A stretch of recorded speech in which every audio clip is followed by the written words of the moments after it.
السلام علیکم ویورز، کیسے ہیں آپ دیکھ رہے ہیں میرا یوٹیوب چینل سلطانی ٹی وی۔ امید ہے سب دوست خیریت سے ہوں گے۔ ناظرین، آج ہم آپ کو بتائیں گے کہ ایک ایسا ملک جو 2 ماہ میں پورا کا پورا ملک مسلمان ہوا، اور وہ کون سا ملک ہے اور وہ کیسے ہوا۔ ناظرین، مالدیپ بحر ہند میں واقع ایک سیاحتی ملک ہے۔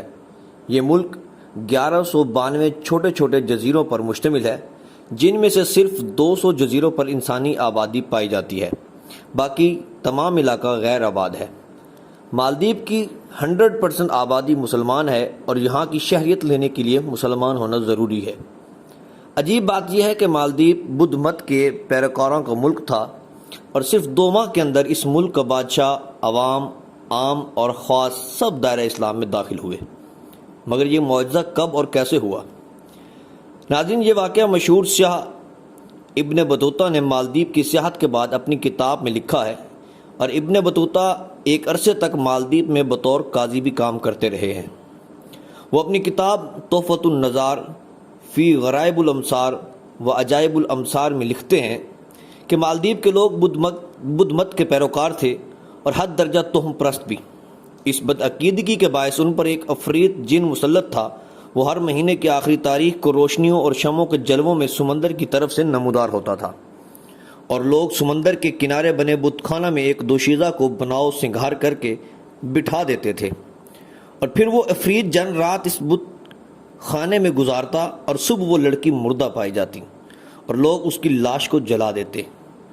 عفریت کے لیے جو جن تھا، دوشیزہ کا انتخاب بذریعہ قرآن اندازی ہوتا تھا، لیکن ایک بار ایسا ہوا کہ قرآن اندازی میں ایک بیوہ بڑھیا تھی، اس کی بیٹی کا نام نکل آیا۔ ادھر بڑھیا رو رو کر نڈھال ہو چکی تھی، اور گاؤں کے لوگ بھی بڑھیا کے گھر جمع ہو گئے تھے۔ اس وقت گاؤں میں ایک مسافر بھی ٹھہرے ہوئے تھے۔ دور سے آئے اس مسافر نے بھی بڑھیا کے گھر کا رخ کیا اور رونے کی وجہ دریافت کی، لیکن ڈر کی وجہ سے کوئی بھی یہ بات بتانے کو تیار نہ تھا۔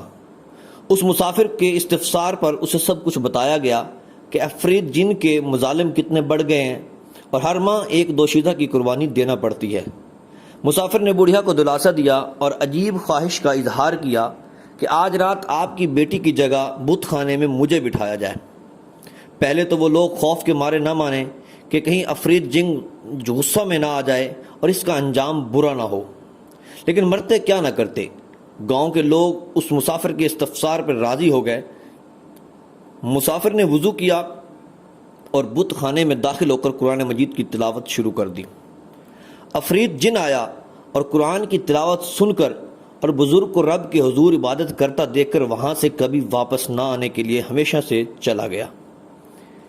لوگ صبح نہار منہ بت خانہ کے باہر جمع ہوئے تاکہ لاش جلائی جا سکے، لیکن مسافر کو زندہ دیکھ کر وہ سب سکتے میں آ گئے۔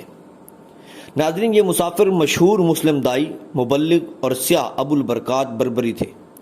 ابو البرکات کی آمد اور عفریت جن سے 2 ہاتھ ہونے کی خبر جنگل میں آگ کی طرح پھیل گئی تھی۔ بادشاہ نے شیخ ابو البرکات کو شاہی اعزاز کے ساتھ اپنے دربار میں بلایا۔ شیخ ابو البرکات نے بادشاہ کو اسلام کی دعوت دی۔ بادشاہ نے اسلام قبول کیا، اور صرف 2 ماہ کے اندر مالدیپ کے سب لوگ بدھ مت سے تائب ہو کر مسلمان ہو چکے تھے۔ ناظرین، یہ 1314 عیسوی کی بات ہے۔ اس مبلغ اور دائی نے مالدیپ کو اپنا مسکن بنایا، لوگوں کو قرآن و حدیث کی تعلیم دی، ہزاروں مسجدیں تعمیر کیں، اور مالدیپ میں ہی فوت ہوئے اور اسی مٹی میں ہی دفن ہوئے۔ کہنے کو تو ابو البرکات بربری ایک شخص تھے، لیکن وہ تنہا ایک امت کا کام کر گئے۔ آج بھی ان کو اس نیک کام کا برابر کا اجر مل رہا ہوگا۔